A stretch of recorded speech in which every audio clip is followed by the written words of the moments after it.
अखिलेश यादव ने मायावती को दिया झटका, बसपा का एक और नेता अपने साथ ले लिया। स्वामी प्रसाद मौर्य बने बसपा तोड़ो अभियान के हेडमास्टर। बसपा के अहम नेता को कराया सपा में शामिल। साइकिल पर बैठते ही बसपा नेता ने कहा हाथी गुलामी कर रहा है, 24 में साइकिल दौड़ेगी। देखिए बहन जी के किस खास नेता ने थामा अखिलेश का दामन और फिर क्या ऐलान कर दिया। इसी साल मार्च में हुए विधानसभा चुनावों के दौरान समाजवादी पार्टी में बसपा के कई नेताओं ने एंट्री ली थी। बसपा के कई बड़े चेहरे साइकिल पर सवार हो गए थे और मायावती ने अखिलेश पर साजिश करके नेताओं को शामिल करने का आरोप भी मढ़ दिया था। खैर विधानसभा चुनाव तो बीती बात हो चुकी है, लेकिन अब तैयारी 24 के रण की हो रही है। सपा हर उस सीट पर ताकत आजमा रही है जो उसके कब्जे में आ सकती है, खासकर उन सीटों पर जो उसके साथ महागठबंधन करके बहुजन समाज पार्टी ने जीती थी। ऐसी सीटों पर साइकिल का वर्चस्व बनाने के लिए स्वामी प्रसाद मौर्य को अखिलेश ने अहम जिम्मेदारी सौंपी है और स्वामी प्रसाद मौर्य अपने मिशन को अंजाम देने में जुट भी गए हैं। मिर्जापुर में बहुजन समाज पार्टी के विभिन्न पदों पर रहते हुए मंडल कोऑर्डिनेटर राज नारायण उर्फ निराला कोल ने 19 साल बाद अपना पाला बदल लिया है। उन्होंने सपा मुखिया अखिलेश यादव से मुलाकात के बाद आज लोहिया ट्रस्ट कार्यालय पर समाजवादी पार्टी ज्वाइन कर ली। सपा जिलाध्यक्ष देवी प्रसाद मौर्य ने उन्हें पार्टी ज्वाइन कराई। सपा जिलाध्यक्ष ने कहा कि निराला कोल के पार्टी में आने से संगठन को मजबूती मिलेगी। निराला ने भी कहा कि प्रदेश के 25 विधानसभा सीटों पर कोल समाज सपा को मजबूत करने का काम करेगा। सुनिए सपा में शामिल होते ही निराला ने कैसे बसपा और मायावती पर हमला बोला और फिर आपको बताएंगे कि निराला के अखिलेश के साथ आने से सपा को क्या फायदा होगा। बहुजन समाज पार्टी में सामाजिक नेतृत्व का अभाव और समाजवादी पार्टी की विचारधारा मुझे अच्छी लगी, इसलिए हमने समाजवादी पार्टी ज्वाइन की।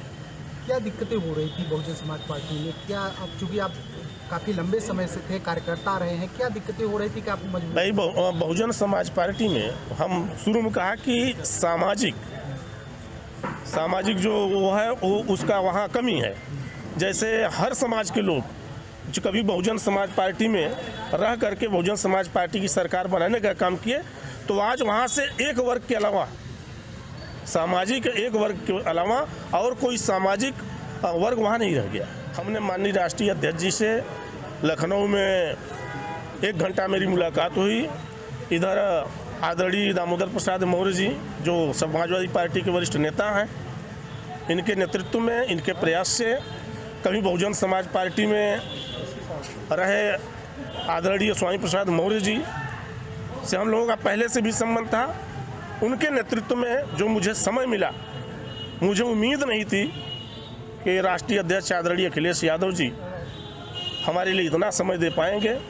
1 घंटा को उन्होंने समय दिया, हर बिंदुओं पर हमने बात किया। 2004 से बहुजन समाज पार्टी के विभिन्न पदों पर रहते हुए मंडल कोऑर्डिनेटर का पद संभाल रहे निराला ने सपा का दामन थामा है। उन्होंने कहा कि बसपा में सामाजिक नेतृत्व का अभाव है। एक वर्ग के अलावा अन्य कोई वर्ग बसपा के साथ नहीं रह गया है। बसपा में हर समाज के बड़े चेहरे का अभाव है। सपा की नीति से प्रभावित होकर सपा में शामिल होने की बात उन्होंने कही। बताया कि प्रदेश के 25 विधानसभा सीटों पर आदिवासी कोल बिरादरी के लोगों की संख्या चुनावी परिणाम को प्रभावित करती है। मिर्जापुर, सोनभद्र, बांदा, चित्रकूट, प्रयागराज, झांसी और ललितपुर में रहने वाले आदिवासी कोल बिरादरी का समर्थन अब समाजवादी पार्टी को मिलेगा। वहीं सपा जिलाध्यक्ष देवी प्रसाद चौधरी ने कहा कि निराला कोल के आने से समाजवादी पार्टी को मजबूती मिली है। संगठन अपने लक्ष्य को आने वाले चुनावों में जरूर प्राप्त करेगा और 2024 के लोकसभा चुनावों के परिणाम में इसका सीधा सीधा असर भी दिखाई देगा। Bureau report, media हल्ट।